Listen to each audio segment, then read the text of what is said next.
Question भी इसमें हम स्टार्ट करते हैं इस वीडियो में, ठीक है। तो पहला क्वेश्चन अगर देखें तो कह रहा है in Young double slit experiment this separation between, मतलब आपको स्मॉल डी दिया है 1000 दिया है, ठीक है। First minima fall distance D, कह रहा है the relation between D and lambda, ये केवल आपको बताना है लेमडा और डी के बीच का, लेमडा और डी के बीच का मतलब वेवलेंथ और डिस्टेंस बिटवीन दी, ये इन दोनों के बीच का डिस्टेंस केवल आपको बीच के रिलेशन बताना, सॉरी लेमडा और डी के बीच का रिलेशन बताना। बहुत आसान क्वेश्चन है। इसका आपका रिलेशन जो आता है विड्थ का रिलेशन जिसे बीटा कहा जाता है वो आता है lambda D by capital D. और ये डी आपका क्या होता है, डी आपका होता है दो स्लिट, ये दोनों के बीच की डिस्टेंस होती है, ये दोनों के बीच की डिस्टेंस होती है, याद रखना आपका, ठीक है। दोनों के बीच की आपकी डिस्टेंस होती है, यही इसका रिलेशन है। 2 नंबर का क्वेश्चन था, बस बात खत्म। अब डी की जगह आप 1000 डी रख के इस पे न्यूमेरिकल कर सकते थे बहुत आसानी से।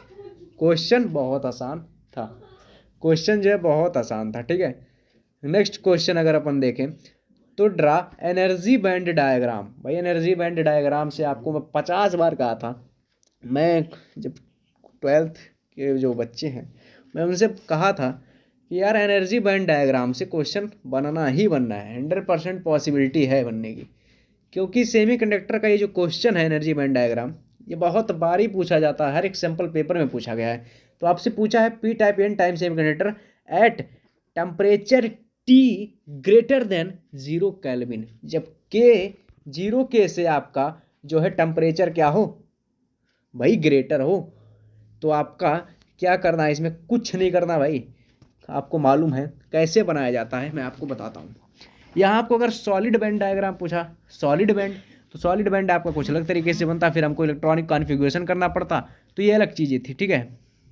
लेकिन यहाँ हमको क्या करना है, आपको यहाँ आपको थोड़ा सा ध्यान देते हुए अगर मैं बताऊँ, थोड़ा सा अगर आप ध्यान देंगे इसमें, तो इसमें आपको करना कुछ नहीं है, जो है आपको एक बैलेंस बैंड लेना, जो कि बैलेंस बैंड जिसे हम कहते हैं, बैलेंस बैंड जिसे हम, ठीक है, जिसे हम बी कहते हैं, ठीक है, बी से अपन डिनोट करते हैं, जिससे बैलेंस बैंड कहा जाता है। और इसे हम कहते हैं जहाँ पे फ्री इलेक्ट्रॉन आपके मूवमेंट करते हैं, जिसे हम कन्वेक्शन बैंड कहते हैं, जिसे हम सी बी के नाम से जानते हैं, ठीक है, बैलेंस बैंड, कंडक्शन बैंड, ठीक है। अब यहाँ पे क्या होता है, आपका जो कंडक्शन बैंड होता है, एक्चुअली कंडक्शन बैंड क्या होता है आपका, तो कंडक्शन बैंड आपका एक तो पहली बात तो जो यहाँ से बैलेंस बैंड और कंडक्शन बैंड, यहाँ पे एक एनर्जी लेवल बनता है, पहली चीज एनर्जी लेवल बनता है। तो आपका जो कंडक्शन बैंड एक हिसाब से जो कंडक्शन बैंड होता है, जहाँ पे फ्री इलेक्ट्रॉन्स जो होता है इजीली मूवमेंट करता रहता है, आपका क्या करता है, इजीली मूवमेंट आपका करता रहता है। अब यहाँ कंडक्शन बैंड क्या होता है, कंडक्शन बैंड ये आपका जो बैलेंस बैंड यहाँ से इलेक्ट्रॉन्स जो निकालते हैं, जो इसे हम देखो पहली बात यार, जो ये इलेक्ट्रॉन है सारे, इसकी एक लेवल बनती है एनर्जी, जिसे हम फर्मी लेवल कहते हैं। क्या कहते हैं बेटा, फर्मी लेवल कहते हैं। क्या कहते हैं, फर्मी लेवल इसे कहा जाता है, ठीक है, फर्मी लेवल इसे कहा जाता है। तो बड़े आसानी से ये कंडक्शन बैंड क्या करता है, ये कंडक्शन बैंड हमेशा इलेक्ट्रॉन क्या करता है, इलेक्ट्रॉन को शेयर करता है, इलेक्ट्रॉन क्या करता है, शेयर करता है, ठीक है। और ये आपका बैलेंस बैंड क्या होता है, डिपॉजिटर बैंड होता है, मतलब ये आप उसमें क्या करता है, एब्जॉर्ब करता है। तो आप जब पी टाइप के लिए, आप जब एन टाइप और पी टाइप के लिए सेमीकंडक्टर बनाओ, तो एन टाइप के लिए आपको क्या करना है, बहुत आसानी से यहाँ पे बैलेंस बैंड, ये बैलेंस बैंड आपको मालूम है, पी टाइप सेमीकंडक्टर क्या करेगा, पी टाइप सेमीकंडक्टर क्या करेगा, अपने पास क्या करेगा, एनर्जी को एब्जॉर्ब, जो भी इलेक्ट्रॉन्स आएंगे उसको क्या करेगा, अपने अंदर एब्जॉर्ब कर लेगा, डिपॉजिट कर लेगा, ठीक है, एनर्जी को अपने अंदर क्या करेगा, डिपॉजिट करेगा। तो फर्मी लेवल कहाँ आएगा, फर्मी लेवल आपका बैलेंस बैंड में चला आएगा, खत्म काम, फर्मी लेवल आपका बैलेंस बैंड में, पीट, ठीक है, कोई दिक्कत। एन टाइप सेमीकंडक्टर में वही फर्मी लेवल रहेगा, फर्मी लेवल कहाँ चला जाएगा, आपका ऊपर चला जाएगा, क्योंकि ये क्या करता है, फर्मी लेवल आपका ऊपर चला जाएगा, ठीक है। और फिर यहाँ से जो आपकी कंडक्शन बैंड है, यहाँ पे फर्मी लेवल रहता है, इस तरह से। बस यही आपको ड्रा करना था, खत्म का। यही है आपका एनर्जी बैंड डायग्राम। अब यहाँ थोड़ा सिस्टमेटिक ड्रा करना था यार, यहाँ मैं ऐसे केवल ड्रा करता हूँ, वहाँ सिस्टमेटिक ड्रा करके आना था आपको। ठीक है, कोई दिक्कत। नेक्स्ट क्वेश्चन, क्वेश्चन नंबर 21 कह रहा है PN junction diode is damage bye strong current. आपको मालूम है पीएन जंक्शन, जब आप पढ़ोगे पीएन जंक्शन, एक जंक्शन होती है, जंक्शन मतलब समझ रहे हो, जंक्शन मतलब मिलना, एक आपस में क्या करना, मिल जाना। तो एक पी एन जंक्शन यहाँ पे इस टाइप का पी एन जंक्शन होता है। ठीक, एक पी टाइप सेमीकंडक्टर, एक एन टाइप सेमीकंडक्टर का एक मतलब क्या होता है, जुड़ना होता है। एक हिसाब से समझ लो यार, पी टाइप और एन टाइप के बीच का क्या हो रहा है, एक मिलन हो रहा है। आप समझ सकते हो बहुत आसानी से। ठीक है, तो p type n type semiconductor के बीच का क्या हो रहा है, एक जंक्शन मिल रहा है, एक जंक्शन हो रहा है। आपसे पूछा क्या है, जब इसमें स्ट्रॉन्ग करंट, इसमें जब स्ट्रॉन्ग करंट आप क्या करोगे, फ्लो करोगे, तो ये पी टाइप और एन टाइप सेमीकंडक्टर क्या करेंगे, आपस में क्या करेंगे, डिकम्पोज मतलब टूट जाएंगे। मतलब आप समझ सकते हो, अगर करंट स्ट्रॉन्ग करंट दोगे तो ये टूट जाएगा। मतलब क्या होगा यहाँ पे, तब आपको फ़ायदा मिलेगा यार। फ़ायदा क्या मिलेगा, ये टूटने पे आपस में कहाँ कनेक्ट होंगे भाई, फॉरवर्ड रिवर्स बियास का प्रिंसिपल शो करने लगेगा। बात खत्म, जिसके प्रिंसिपल पे सेमीकंडक्टर काम कर रहा है। Impurity are added in intrinsic, ये बहुत आसान है यार। जब इम्प्योरिटी इंट्रिंसिक सेमीकंडक्टर में, आपने मालूम है कि इंट्रिंसिक सेमीकंडक्टर एक प्योर सेमीकंडक्टर होता है, इंट्रिंसिक सेमीकंडक्टर आपका एक प्योर सेमीकंडक्टर होता है। तो आपको जब इतना मालूम है तो आपको ये भी मालूम होगा कि इस इंट्रिंसिक सेमीकंडक्टर में जब इस पे जब कोई इम्प्योरिटी मिलाई जाती है तो यहाँ पे एक होल की, एक होल कैरियर की तरह, मतलब एक मेजॉरिटी चार्ज कैरियर एक होल की तरह बिहेव करता है। और मेजॉरिटी चार्ज कैरियर जब होल की तरह बिहेव करेगा तो जाहिर सी बात है, जो पी टाइप सेमीकंडक्टर है, वो जो पी टाइप सेमीकंडक्टर है आपका, वो क्या करेगा, एक मेजॉरिटी चार्ज कैरियर होगा। और ये इलेक्ट्रॉन को क्या करेगा, इलेक्ट्रॉन क्या करेगा, कंडक्शन कराने में मदद करेगा। मतलब इम्प्योरिटी जब आप ऐड करोगे तो होल्स क्रिएट हो जाएंगे, और जब होल क्रिएट होगा तो मेजॉरिटी चार्ज कैरियर बन जाएगा। यहाँ पे याद रखना, यही इसका आंसर है भाई। रीजन पूछा था, यही है रीजन, बात खत्म हो गया। या अगला क्वेश्चन देख लेते हैं भाई, अगला तो इससे भी आसान क्वेश्चन आ रहा है। अगला क्वेश्चन कह रहा है हाउ आर इंफ्रारेड प्रोड्यूस। अब ये तो आपको मैं क्या ही बताऊं यार, ये पूछने वाला भी बहुत अच्छा व्यक्ति होगा, इंफ्रारेड कैसे प्रोड्यूस होता। ये जो क्वेश्चन बनाया था ये भी बहुत अच्छा होगा।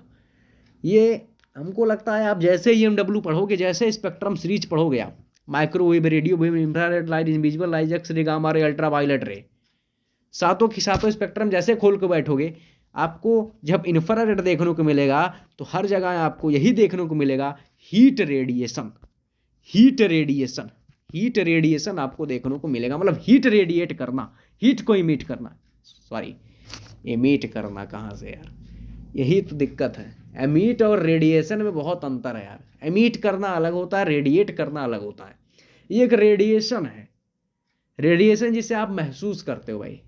ठीक है, रेडिएशन आप जिसे आप महसूस करते हो, जैसे कभी आपने जलती हुई आग के सामने कभी बैठे होगे, तो जलती हुई आग के सामने जब बैठते हो देखते हो हाथ आपका गर्म हो जाता है बड़े आसानी से, वो एक रेडिएशन रहता है, एक रेडिएशन रहता है। आपकी बॉडी जो हीट निकालती है, जो गर्मी निकालती है, एक्चुअली वो एक इंफ्रारेड निकालती है। तो आपसे पूछा है भाई how are infrared wave produce. बड़े आसानी से यार, क्वेश्चन बहुत आसान है। कह रहा है इंफ्रारेड कैसे प्रोड्यूस हुआ, इंफ्रारेड आपका कैसे प्रोड्यूस। तो जब कभी भी आप बहुत ज़्यादा ठंडी लग रही है यार, बहुत ज़्यादा ठंडी लग रही है, तो आप क्या करते हो, हीटर के सामने कभी बैठे होगे, हीटर में क्या होता है, कॉइलिंग होती है। हीटर में क्या होता है, कॉइलिंग होती है। हीटर क्या होता है, कॉयल होता है, नाइक्रो का एक कॉयल होता है। ठीक, एक फिलामेंट की तरह होता है। वो फिलामेंट में जब आप करंट पास करते हो तो इलेक्ट्रॉन की एक ड्रिफ्ट होती है, इलेक्ट्रॉन की एक ड्रिफ्ट होती है। इलेक्ट्रॉन के ड्रिफ्ट होने से क्या होता है, वो एक हीट प्रोड्यूस करता है, वो एक हीट प्रोड्यूस करता है। और जब वो एक हीट प्रोड्यूस करता है तो आप उसे बड़े आराम से, भाई साहब ठंडी लग रही है, और जब ठंडी लग रही है तो उसकी फीलिंग लेते हो गर्मी, गर्माहट से। तो वो जो गर्म रेडिएशन आपको दे रहा ना, जो आपको गर्म रेडिएशन दे रहा, वही आपका इंफ्रारेड होता है एक्चुअली, वही आपका इंफ्रारेड होता है। अब आप यही आपका जो है, तो आपको क्या लिखना था, how are infrared wave produce. तो किससे प्रोड्यूस होता भाई साहब, हीट से प्रोड्यूस होता है। जिस बंदे ने हीट लगा के आया होगा आंसर में, उसको 2 में 2 नंबर मिल जाएगा। कुछ भी नहीं लिखा हो, हीट केवल लिख दिया हो ना, हीट से प्रोड्यूस होता, बस वो मेन पॉइंट आपका देखेगा और नंबर आपको दे देगा बहुत आराम से। ठीक, अगला why are these wave referred as heat wave, क्यों इसे हीट वेव से रेफर किया जाता है, आपको अभी रीजन बताया मैंने, अभी आपको रीजन बताया। ठीक, क्योंकि एक और रीजन लिख सकते हो बड़े आसानी से, वेवलेंथ इसका क्या होता है, मैक्सिमम वेवलेंथ की लाइट होती है, इंफ्रारेड एक मैक्सिमम वेवलेंथ होता है। ठीक है, फ्रिक्वेंसी इसकी हमेशा लो होगी, एक चीज याद रखना, ये भी याद रखना, फ्रिक्वेंसी इसकी लो होगी, वेवलेंथ इसका हाई होगा। ठीक है, अगला क्या करा, give any two uses of infrared, भाई दो यूज बता दो इंफ्रारेड का। अब भाई हीट तो है हीट, अब तुम हीट का दो यूज नहीं लिख पा रहा भाई, तो हीट का दो यूज तो बड़े आसानी से लिख सकते हो यार, तो ये तो नहीं बताऊंगा, बड़े आसानी से लिख सकते हो। या अगला question, how are x ray produce, x ray कैसे प्रोड्यूस होता है, ये आपके एक्सपेरिमेंट आरसी रोंगटन, आरसी रोंगटन आपको जानते होंगे, आरसी रोंगटन एक साइंटिस्ट है, ये आपको पढ़ाया गया होगा एक्चुअली एटॉमिक फिजिक्स में, एटॉमिक फिजिक्स में पढ़ाया गया होगा। How are x ray are produce, x ray कैसे प्रोड्यूस हुआ, तो इसका भी रीजन बड़ा आसान था यार, एक्सपेरिमेंटल सेटअप, आपने बैटरी लगाया, आपको बताता हूँ, बैटरी लगाया आपने, बैटरी लगाया, ये आपका बैटरी थोड़ा बैटरी गलत बन गया यार। ठीक है, ये आपने बैटरी लगा लिया, ये आपने फिलामेंट लिया, आपने इन सबको क्या कर दिया, एक ट्यूब के अंदर रख लिया। ठीक है, एक ट्यूब रख दिया, इधर एक प्लेट रखा, इधर एक वाटर इकट्ठा कर दो, फिर इसी बैटरी को ले जाकर उधर पुटअप कर देते हो। यहाँ से क्या होता है, ये पॉजिटिव टर्मिनल से आता है, फिलामेंट से इलेक्ट्रॉन ड्रिफ्ट होता है, फिलामेंट से इलेक्ट्रॉन ड्रिफ्ट होने के बाद इस प्लेट से टकराता है, मैक्सिमम काइनेटिक एनर्जी आता है, यहाँ से ये क्या करता है, रिफ्लेक्ट कर जाता है, और रिफ्लेक्टन करने के बाद जो आपका रे निकलता है उसे हम कहते हैं एक्सरे, बड़े आसान से। लेकिन इसे मैं डीपली जब आपको एक्सप्लेन करूंगा 12th में, जब आप आओगे तो 12th में इसका डीपली एक्सप्लेनेशन मैं करूंगा, अभी के लिए बस इतना जानूँ क्योंकि पेपर सॉल्व करा रहा हूँ, डीपली तो ऐसा नहीं। ठीक है, तो एक्सरे, अब एक्सरे के दो यूज क्या है यार, भाई हड्डी वड्डी टूट जाता है, डॉक्टर के पास जाते हो, क्या होता है, एक्सरे का यूज होता है, वही तो एक्सरे है यार। अब एक्सरे में ला भी है, मॉसले ला, ब्रैग्स ला, ये दो ला बहुत इंपॉर्टेंट ला है, मॉसले ला है, ब्रैग ला, आगे पढ़ोगे डीपली पढ़ाऊंगा क्लास 12th में। ठीक है, क्वेश्चन नंबर 23 कह रहा भाई, verify explain why and how galvanometric current, बस इसमें कुछ नहीं करना था यार, इसमें तो कुछ नहीं करना था, आपको एमएमीटर में आपको सेटअप करना था, एमएमीटर में आपने सर्किट बनाया होगा, अगर सर्किट केवल बनाया होगा सर्किट, तो आपको नंबर 2 में 2 दे देगा वो, केवल सर्किट आपको बना के आया होगा, करना कुछ नहीं था, एमएमीटर में कनेक्ट करना था। इसको आप में क्या करना है, अगर एमएमीटर में कनेक्ट करना है तो आपको पैरेलल में एक रेजिस्टेंस लगाना पड़ेगा, पैरेलल में एक रेजिस्टेंस लगाना पड़ेगा, और यहाँ से आपको क्या करना पड़ेगा, ये गैल्वेनोमीटर जी है, इस तरह का कुछ सर्किट आपको सेटअप करना था, इस सर्किट में एक बैटरी पुटअप करना था, और यहाँ पे आपने एक की लगाना था की, और इसके गैल्वेनोमीटर के साथ एक और रेजिस्टेंस लगाना था, यही आपका एक सर्किट बनता। और आपको एक इक्वेशन लिखना था, इक्वेशन बगैर लिखे भी नंबर नहीं देगा, अगर एग्जामिनर के ऊपर है, सर्किट बनाए होगे लेकिन एक इक्वेशन भी आपको लिखना था। इक्वेशन का नाम होता है, इक्वेशन का नाम क्या है, आई जी आर, ठीक, I G R, I minus I G into R S, तो आर एस की वैल्यू आपकी क्या आएगी, बड़े आराम से आर एस की वैल्यू यहाँ से कैलकुलेट होती है, तो आर एस बराबर आता है, स्मॉल रेजिस्टेंस बराबर आता है आई जी अपान आई माइनस आई जी इंटू ये रेजिस्टेंस गैल्वेनोमीटर आर, यही आपका एक इक्वेशन बन जाता है, बड़े आराम से, बड़े आराम से इक्वेशन है यार, कोई बहुत कठिन इक्वेशन नहीं है। तो ये आपका verify explain why how galvanometer is converted into ammeter का भी क्वेश्चन बड़े आराम से हो गया। नेक्स्ट लेवल की क्वेश्चन देख लेते हैं, क्वेश्चन नंबर 24, क्वेश्चन नंबर 24 पे आते हैं, कह रहा what is mean by ionization energy, ये आपके एटॉमिक फिजिक्स का क्वेश्चन है, what is mean by ionization energy, ionization energy आपकी क्या होती है, बड़े आराम से यार, अब देखो क्वेश्चंस को आप सेटअप लो, क्वेश्चन की एक फीलिंग लो तो मजा आएगा।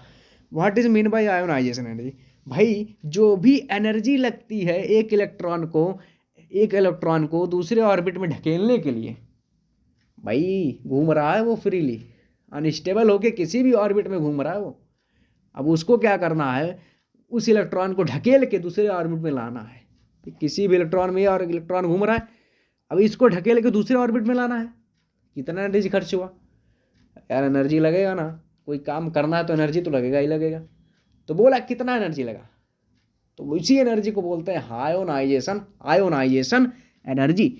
ठीक है, अगर फिर इसमें कह रहा what right the value of hydrogen atom, hydrogen atom के लिए इसकी वैल्यू, तो आपने एक एक्सप्रेशन पढ़ा होगा जब m v r is equal to क्या होता है h n upon 2 pi, angular momentum कितना होता है इलेक्ट्रॉन का, ये m v r is equal to Planck constant to n upon 2 पाई।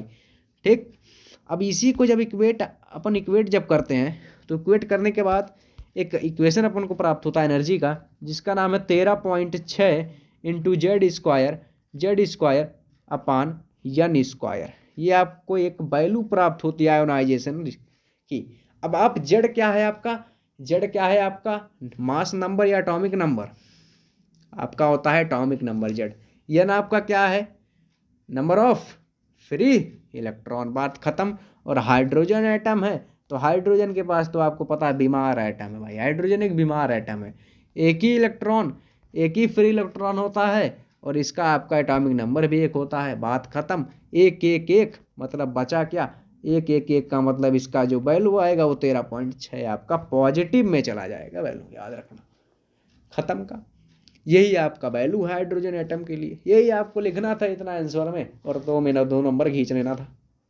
अगला भी क्वेश्चन है भाई, और करके उसको भी देख लेते हो, तो इससे भी आसान क्वेश्चन है। Define the term of mass defect, कुछ नहीं लिख के आते, बस इतना लिख के आ जाते, मैं तुम्हें गारंटी देता हूँ। मास डिफेक्ट का फार्मूला केवल लिख के आ जाते, एम इज इक्वल टू, जिसे डेल्टा एम कहते हैं बेटा, delta m is equal to, sorry थोड़ा लिखने में यार गलती हो रही है ना, तो delta m is equal to क्या हो जाता है, mass number of proton, atomic number of proton into, ठीक है याद रखना, mass number of proton minus a minus z, यहाँ माइनस लगेगा, ए माइनस जेड इंटू क्या होगा neutron, mass number of neutron minus क्या कर देंगे यम नॉट, थोड़ा ध्यान से देख लेना, लिखने में थोड़ा दिक्कत हो रही है ना, तो यम नॉट मतलब total mass number, total mass आपका एक न्यूक्लियस का टोटल मास, यही आपके बीच का डिफरेंस क्या कहलाता है, मास डिफेक्ट कहलाता है। बस फार्मूला लिख के आ जाते हैं ना, 2 में 2 नंबर दे देता, इसमें दे देता 2 नंबर, क्योंकि फार्मूला ही कई लोगों को नहीं याद होता इसका, ये समस्या ना। Next question number 25, A point object in air is placed symmetrically at a distance 60 centimetre concave spherical surface। बड़ा आसानी से आपने यार इस क्वेश्चन को तो आपने किया है, अगर आपसे डायग्राम भी पूछ लेता ना तो कुछ नहीं ठोकना था, ऐसे बार कसना था और ऐसे करके ऐसे और यहाँ ऐसे करके ला के दिखा देता, बस यही इसका डायग्राम भी अगर पूछता तो, लेकिन ये डायग्राम एक्चुअली पूछा नहीं है, तो डायरेक्ट डायग्राम बनाने के लिए ज़रूरत नहीं है। ऑब्जेक्ट आपको दिया है, आप डायग्राम बना के भी कर सकते हो, 60 सेंटीमीटर दिया है, यहाँ आपको मिरर इक्वेशन का यूज नहीं करना है, इक्वेशन आपको रिफ्लेक्टिंग सरफेस का इक्वेशन का यूज करना है। फार्मूला आपको मैं बता देता हूँ, आप लगा लेना। आपसे पूछा find the position of the image, तो म्यू भाई थोड़ा बड़ा फार्मूला, म्यू1 बाई यू होगा अपना, म्यू1 बाई यू माइनस म्यू1 बाई यू प्लस म्यू2 बाई बी, यहाँ बी होगा, इज इक्वल टू म्यू2 माइनस म्यू1 अपान आर। यही फार्मूला है आपका लगेगा, और यही इसी फार्मूले से आपका इस क्वेश्चन का आंसर मिलेगा। बस आपको बी निकालना है, तो बी आप यहाँ से इक्वेट करके निकालोगे, थोड़ा डिफरेंशिएट करके आप बी को निकाल लोगे बड़े आसानी से, क्वेश्चन खत्म। इसी प्रकार अब अपन शुरू करते हैं सेक्शन सी, आरंभ करते हैं सेक्शन सी को। तो सेक्शन सी की अगर बात करते हैं, चलिए सेक्शन सी पे आते हैं और इससे भी अच्छे अच्छे क्वेश्चंस को देखते हैं, ठीक है। अब ये आपका अल्टरनेटिंग करंट का पहला क्वेश्चन आ गया, एसी का पहला क्वेश्चन है। देखो घबराना नहीं, ये क्वेश्चन देख के, आरएल सर्किट है आपको, जाहिर सी बात है, अगर आरएल जहाँ भी इंडक्टर आए फेज डिफरेंस तुरंत ठोक देना, I not sine omega t minus पाई/2, यही आपका फेज है भाई, पाई/2 मतलब 90 फेज गया, और अगर 90 फेज गया तो पावर फैक्टर भी अपन से पूछा होता तो 0 लिख के आ जाते, बेगर कुछ किए, बेगर छुए, क्योंकि कॉस फाई के टर्म में हमेशा निकालते हैं पावर फैक्टर, कॉस फाई के टर्म में अपन केवल निकालते हैं, इसलिए ध्यान से, ठीक है। तो आरएल सर्किट है, मतलब रेजिस्टेंस के और करंट के बीच का जो फेज होता है वो 0 होता है, यल के फेज ये बनेगा। अब आपको निकालना क्या है, नेट जेड, यहाँ थोड़ा खींच लेता हूँ, तो नेट जेड आपको निकालना, जेड मतलब इम्पिडेंस, तो ये आपका क्या होगा, एक्सएल जीटा यल जिसे अपन कहते हैं, जिसका फार्मूला होता है ओमेगा यल, ओमेगा आपका 2 पाई/t, T, angular frequency. Zeta L बराबर क्या होता है, ओमेगा एल होता है, याद रखना। अब आपको जेड अगर नेट इम्पिडेंस निकालना है तो ये होता है आर, ये आपका होता है जीटा एल। अब आपको यही आपको अगर आप जेड नेट निकालते हो तो root of x l means zeta l square plus r square, यही आपका फार्मूला बनता है, यही आपका फार्मूला बन जाता है बड़े आसानी से। और जब ये फार्मूला आपको मिल गया तो फिर बहुत आसानी से वैल्यू पुटअप करो। दिया क्या है, आर की वैल्यू आपको दिया है, एल की वैल्यू दिया है, बस पुटअप करो और आंसर हमारे अंदर से निकालो। तो आंसर निकालने के लिए कुछ नहीं करना है, जेड आपको दिया है, z is equal to r मतलब आर स्क्वायर, तो आर स्क्वायर मतलब 100 ऐसे लिख लो यार, सीधा 100 लिख लो प्लस। अब यहाँ थोड़ा इक्वेट करोगे तो 100 अपर पाई है ना, 100 अपन पाई सॉरी। तो आप आर स्क्वायर इस तरह से रूट ऑफ आर मतलब 10 का स्क्वायर 100 प्लस 100 अपन पाई मतलब zeta l is equal to omega l, omega is equal to 2 pi by t, ठीक है। और 2 पाई बाई टी का मतलब गुणे में 100 अपान पाई, पाई से पाई कैंसिल। अब यहाँ टी को इक्वेट करके आप क्या कर सकते हो, टी की वैल्यू आप इक्वेट कर सकते हो, तुम्हें कोई दिक्कत नहीं है। और सब इस पे इसके साथ इक्वेट करोगे, बी जो दिया आपको तो इसके साथ इक्वेट करके आप क्या कर सकते हो, इसकी वैल्यू निकाल सकते हो, जीटा एल की वैल्यू निकाल के यहाँ पे पुटअप करके, और जेड की वैल्यू आप नेट इम्पिडेंस निकाल सकते हो बड़े आसानी से। इम्पिडेंस मतलब आपका एक रेजिस्टेंस का ही टर्म होता है, ठीक है। इम्पिडेंस मतलब जेड। फेज एंगल आपसे पूछा, फेज एंगल आप टेन थीटा के टर्म में निकालते हो। तो फेज एंगल अगर आप टेन थीटा के टर्म में देखते हो, या कॉस थीटा टेन थीटा के टर्म में देखोगे तो फिर आपका जो फेज डिफरेंस आएगा वो आएगा जीटा एल बाई आर, ये आपको याद रखना, जीटा एल बाई आर, यही आपको फार्मूला यूज करके यहाँ पे निकाल लेना है सीधा, जीटा एल बाई आर। और ये भी मत कर पाओ यार तो छोड़ो, कॉस फाई के टर्म में तुमको और आसान दूँ तो कॉस फाई के टर्म में निकाल लेना। अब इससे आसान मैं तुमसे कुछ नहीं दे सकता। तो ये सेकंड क्वेश्चन जो बी वाला पार्ट है इसका, ये तो और आसान है, ठीक है। फिर वोल्टेज ड्रॉप, आपको वोल्टेज ड्रॉप पूछा था, बस ये गलती कर दी। तो आपको सब कुछ था, बी दिया था, आर दिया था, बी आर करके आप आई निकालते, और जब बी पूछा तो b is equal to i r कर देते। बस यहाँ एक इक्वेशन दिया है तो थोड़ा लड़के डरेंगे, 141 साइन मतलब भैया, साइन का मतलब क्या होता है, साइन का मतलब फेज एंगल दिया है यार, खुश हो जाओ तुम। और 100 पाई टी का मतलब क्या है यार, 100 पाई टी का मतलब क्या, ये पूरा है आपका क्या लेके जा रहा है ससुरा, फेजवा लेके चला जा रहा है, बस यही है और कुछ नहीं है। तो ये फेज है पूरा, और यही वोल्टेज ड्रॉप इंडक्टर करके आप निकाल सकते हो बड़े आसानी से, बहुत आसानी से आप निकाल सकते हो, ये मेरा दावा है, ठीक है। या कुछ नहीं करने आता तो b is equal to l i भी कर सकते हो यार, इससे आसान और क्या बताऊं तुम्हें, इंडक्टेंस गुंटू करंट भी कर सकते हो, और इससे आसान मैं तो कुछ नहीं बता सकता। तो अब और कुछ नहीं बताऊंगा, ठीक है। चलो, अरे यार काहे को घुसर रहा है इधर। क्वेश्चन नंबर 27 देख लेते हैं। Ray of light is incident in prism, ये आपका रे ऑप्टिक्स का क्वेश्चन, एक शानदार क्वेश्चन, शानदार दमदार और बहुत ही मेहरबान वाला क्वेश्चन है, बहुत पसंदीदा मेरा क्वेश्चन भी है ये। इसका एक एक्सपेरिमेंटल वैल्यू भी सेटअप है। तो आपसे इसमें पूछा है angle of prism, critical angle of incidence के बीच का रिलेशन।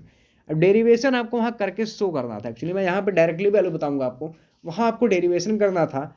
तो आप जब डेल की वैल्यू यहाँ पे निकालते हो एक्चुअली तो आता है 2i माइनस ए, जो डेल की वैल्यू आती है 2i माइनस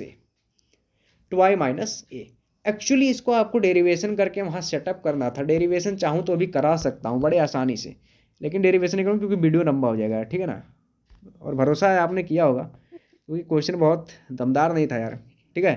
तो भरोसा आपने कर दिया होगा। बाकी अगर आपसे पूछता टोटल आपकी म्यू1 और म्यू2 के जो आपका रेशियो लेते हो sign I by sine are का, तब आपका जो रिलेशन निकलता है एक्चुअली, तब आपका निकलता साइन ए को बता देता हूँ, sine a plus del m upon 2 sine a by 2। इतना बड़ा इक्वेशन आपका ही निकल जाता बड़े आराम से। लेकिन वो नहीं पूछा था, तो आपसे जो पूछा था उसका आंसर देने का, केवल ज़्यादा ज़बरदस्ती नहीं करने का, ठीक है। नेक्स्ट क्वेश्चन आपका 28 number question, distance between nuclear fission and fusion giving. अब ये यार क्या बताऊँ आपसे मैं, इस क्वेश्चन को मैं आपसे क्या ही बताऊँ। फिजन और फ्यूजन में आपको डिफरेंस लिखना था बड़े आसानी से एक एग्जाम्पल के थ्रू। एग्जाम्पल आप फिजन के लिए आप हाइड्रोजन एटम का आप यूज कर सकते थे, हाइड्रोजन का यूज कर सकते थे, हाइड्रोजन न्यूक्लियस का यूज कर देते, क्योंकि हाइड्रोजन प्लस हाइड्रोजन बराबर बन जाता है हीलियम, बन जाता है हीलियम। और आप ये भी मत यूज करो तो क्रिप्टम का यूज करके यार दे दे, बहुत आसानी से इसको क्वेश्चन को कर लेते। आपसे फ्यूजन क्या था भाई, फ्यूजन आप यूरेनियम 92 232 ले सकते थे, यूरेनियम 92 232 ले सकते थे, 232 ले सकते थे। जब इसको आप बम्बाड़ू करोगे मतलब तोड़ोगे, तो ये क्रिप्टम, बेरियम, फिर उसके बाद इलेक्ट्रॉन की एनर्जी फॉर्म में, न्यूट्रॉन के फॉर्म में एनर्जी दे देगा तुम्हें, और तुम खुश होकर क्या करोगे, जनरेटर और एक इलेक्ट्रिसिटी प्रोड्यूस करने लगोगे खुश होके। कैसे प्रोड्यूस करोगे, न्यूक्लियर रिएक्टर का यूज करके, न्यूक्लियर रिएक्टर का यूज करके आप इलेक्ट्रिसिटी प्रोड्यूस करोगे बड़े आसानी से। क्वेश्चन में दम था क्या, क्वेश्चन में दम कोई नहीं था। एक्सप्लेन द एनर्जी रिलीज, अरे भैया ये क्या है यार, अब तुम्हें मैं इससे क्या बताऊँ। एनर्जी रिलीज ऑफ, थोड़ा यार यहाँ पे कट गया ना। Explain the energy release in nuclear fusion and fusion on the basis of binding. अब यार एनर्जी रिलीज बताना तुम, तो एनर्जी कितना रिलीज करेगा, मरते मरते मरते तो साला वो पहले से ही बचा है न्यूक्लियर बाइंडिंग एनर्जी, मरते मरते बचता है वो, तो कितना एनर्जी वो निकाल देगा, अब तुम खुद सोच के बताओ। अरे ससुरा, माइक्रो इलेक्ट्रॉन वोल्ट में कितना एनर्जी निकालेगा, बस खत्म, ट्रिक खत्म, यही है आंसर। ठीक है, आसान था क्वेश्चन था यार, काफ़ी आसान था, आसान था लेकिन बहुत अंदर ही क्वेश्चन है, आपको डायरेक्टली एक बार इन्वॉल्व नहीं मिलेगा, अंदर तक पढ़ना पड़ेगा, मैकेनिक मतलब ये है, आसान तो था। ठीक है, two cell EMF E1 E2 and internal resistance R1 R2 together equivalent बताना यार, सेल का इक्विवेलेंट बताना, कुछ मत सोचो, केवल सेल का आप इसमें इक्विवेलेंट ठोक के आ जाना, सेल का एक इक्विवेलेंट ठोक के आप आ जाओ। तो सेल का आप इक्विवेलेंट कैसे ठोकोगे इसमें, मैं आपको बताता हूँ सेल का इक्विवेलेंट आपको कैसे करना है। तो मैं आपको थोड़ा सा इसमें बता देता हूँ क्या करना है इसमें सेल का इक्विवेलेंट निकालने के लिए। तो बड़े आसानी से आपको मालूम होगा, जो टोटल EMF, जो टोटल पोटेंशियल अक्रॉस सेल होता है, वो होता है B = E - IR, B = E - IR। ठीक है, E आपका सेल का EMF होता है एक्चुअली। तो अब यहाँ करंट का एक इक्वेशन आप अगर निकाले होते, तो करंट का अगर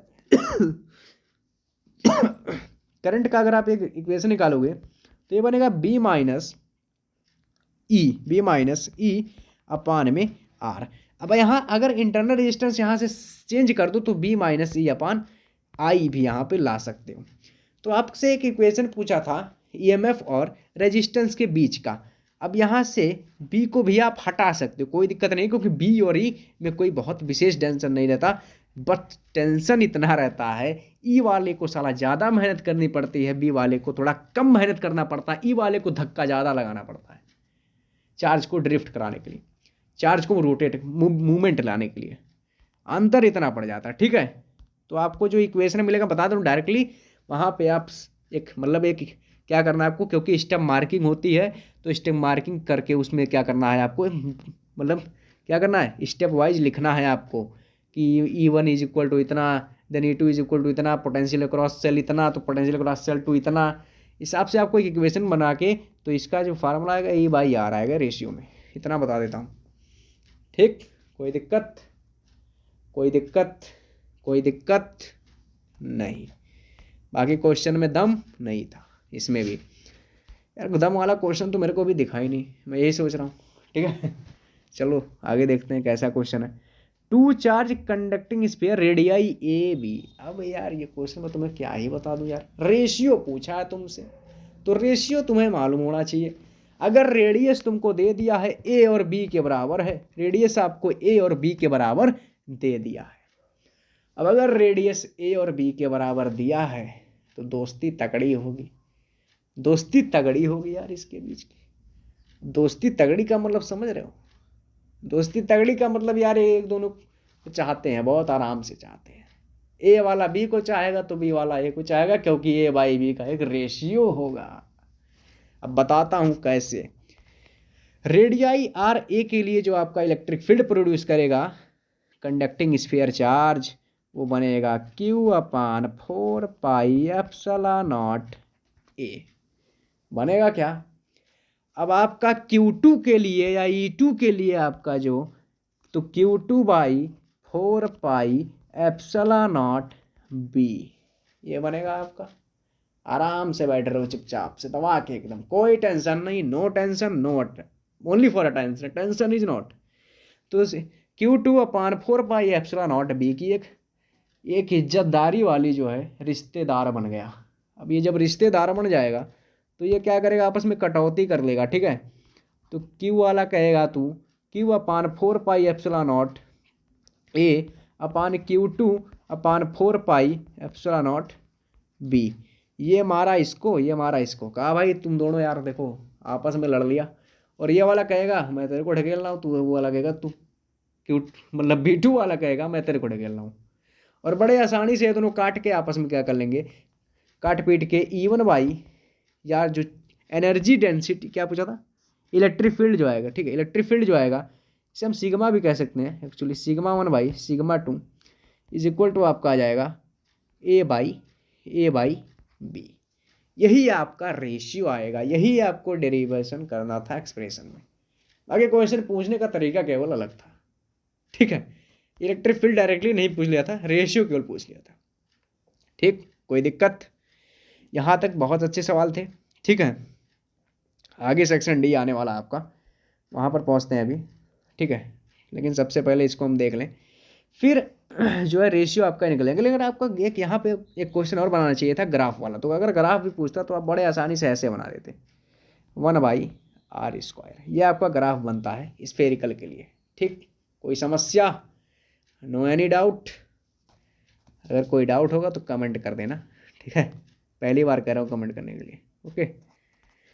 नेक्स्ट अगर देखें तो आपका आएगा सेक्शन डी। इसको मैं भी आपको थोड़ा देर वीडियो जो है थोड़ी देर बाद इसको सेक्शन डी वाला फिर डालूंगा।